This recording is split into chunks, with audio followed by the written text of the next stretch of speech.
Qo'llaringizni odatdagidan 2 barobar tezroq semirtirish mumkinligini bilasizmi? 99% chorvadorlar buni bilmaydi, lekin men sizga bu sirni ochaman.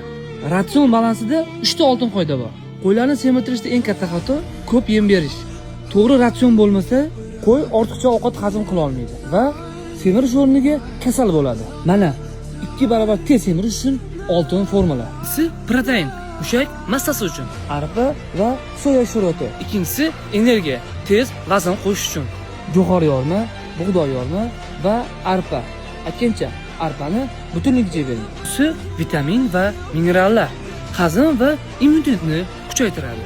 Bularga yalama tuz va premix. To'rtinchisi yashil ozuqa, oshqozon faoliyatini yaxshilaydi. Bularga bedapress va yer yong'oq pressi aralashtirib berish kerak. Beshinchisi va albatta asosiysi tartib. Kuniga 3 mahal bir xil vaqtda yem berish. Kommentariyada ratsion deb yozing, men sizga bepul to'liq ratsion jadvalini yuboraman.